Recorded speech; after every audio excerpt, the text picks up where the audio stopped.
ఈ రోజే డౌన్లోడ్ చేయండి. మీ ఫేవరెట్ షోస్ చూడండి. నాకందరికీ సాయం చేయడం అలవాటు. కానీ నువ్వు నేను పేదదాన్ని అని తెలిసి నా కోసం వచ్చి నాతో మాట్లాడావు, సాయం చేశావు. నీకే 1000 సమస్యలున్నప్పుడు నాకు ఒక్క సమస్య రాగానే మొదటి మనిషిగా వచ్చి నువ్వే సరిచేశావు. అందుకే నిన్ను నా పక్కనే పెట్టుకోవాలని డిసైడ్ అయ్యి నిన్ను జాబ్కి రమ్మన్నాను. ఇక మీదట నువ్వు నాతోనే పనిచేస్తావు.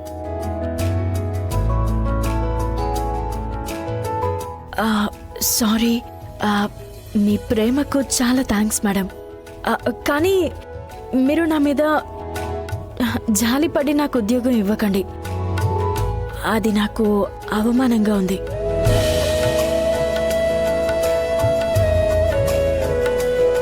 మొదటి రోజు చూసినప్పుడు నాకు నీ అణకువ బాగా నచ్చింది. రెండో రోజు డబ్బులతో వస్తాను అని చెప్పి పంపించావు చూడు, నాకు పట్టుదల నచ్చింది.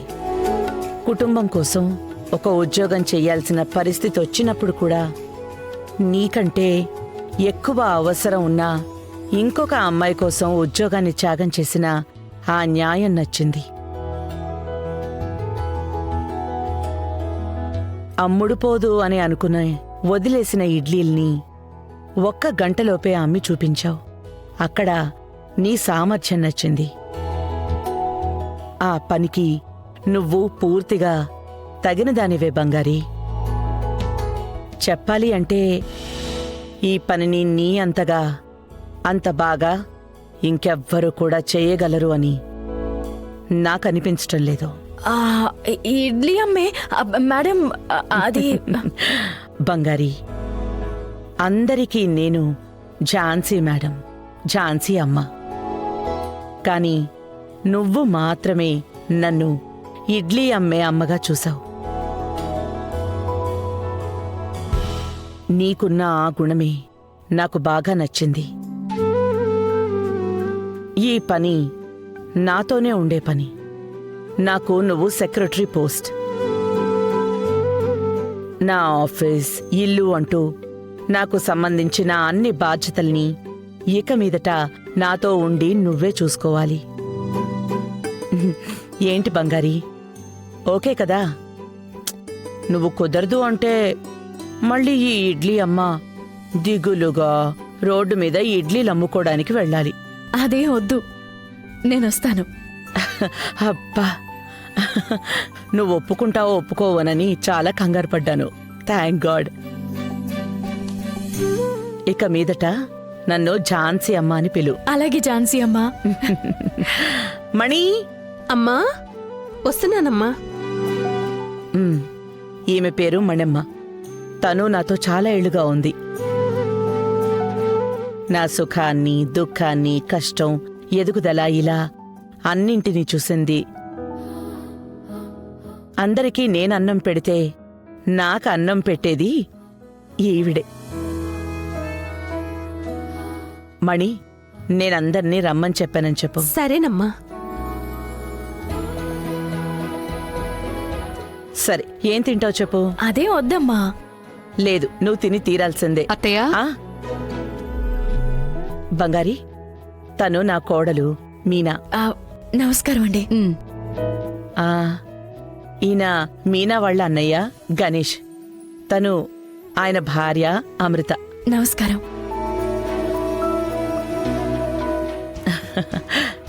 తను నా మనవరాలు వర్షిణి. హాయ్. హాయ్. తను వెన్నెల, వాళ్ళ అమ్మాయి. హాయ్. వీళ్లే నా కుటుంబం. ఇంకొకడున్నాడు, నా మనవడు రవి. తనని కూడా నువ్వు చూస్తావులే. ఇంకా నా కొడుకు జయప్రకాష్. అత్తయ్య, ఈ అమ్మాయి ఎవరు? బంగారి. తన పేరు బంగారం. తనే ఇక మీదట నా సెక్రటరీ, పిఏ అన్నీ.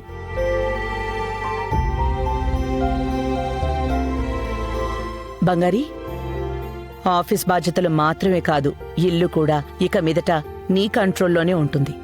అర్థమైందా? సరే మేడం. ఏంటండి ఇది? సైలెంట్గా ఉండు.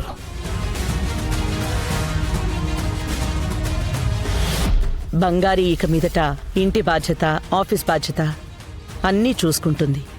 ఈ ఇంట్లో నాకు దక్కే మర్యాద బంగారికి కూడా దక్కాలి. ఏంటత్తయ్య, ఆఫీస్ బాధ్యతలు చూసుకోవడానికి వినోద్ ఉన్నారు కదా, ఇంటి బాధ్యతలు చూసుకోవడానికి నా చెల్లెలు మీనా ఉంది. ఇక్కడ ఉన్నవాళ్ళకి బాధ్యతలు అప్పగించకుండా ఎవరో ముందు వెనుక తెలియని చిన్నపిల్లకి మీరు బాధ్యత అప్పగిస్తున్నారు. చూడు గణేష్, ఆఫీసు నాదే, ఇల్లు కూడా నాదే. ఇక్కడ ఎవరు ఏం చెయ్యాలి, ఎవరికి ఏ బాధ్యత ఇవ్వాలి అని నాకు తెలుసు కదా. అది కాదు అత్తయ్య, నేనేమంటున్నా. బంగారి, ఇక్కడ ఇంటి రాబడి, ఖర్చు, ప్రతి ఒక్కరి పాకెట్ మనీ, అది ఇది అని అన్నీ నువ్వే చూసుకోవాలి. మీకేమైనా కావాలంటే ఇక మీదట బంగారిని అడగండి. మీకు ఖర్చులకి డబ్బులు కావాలంటే అది కూడా తనని అడగండి. ఉం? బంగారి, వీళ్ళడిగిన కారణం సరిగ్గా ఉంటే డబ్బులివ్వు, సరేనా? నాతో రా.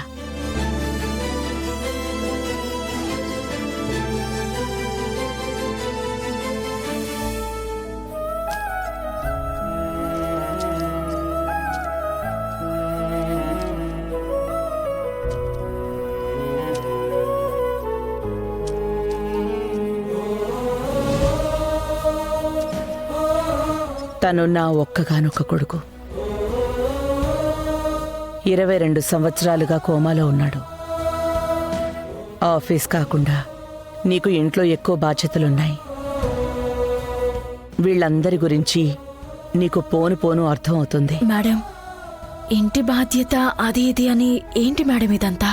ఏంటి బంగారి, ఒక్క జీతంతో 2 పనులు చేయించుకుంటానని భయపడుతున్నావా? అలాంటిదేం లేదు మేడం. నేను బిజినెస్లో గెలవని మనుషులు లేరు, కానీ మా ఇంట్లో నేనొక ఫెయిల్యూర్. నా కుటుంబంలో ఎవ్వరూ కూడా సరైన వాళ్ళు కాదు. స్వార్థం, అత్యాశ, బాధ్యత లేకపోవడం, అది ఇది అని అన్ని అవలక్షణాలు ఉన్నాయి. నీకు ఆఫీస్ కంటే ఇంట్లోనే ఎక్కువ పనుంటుంది.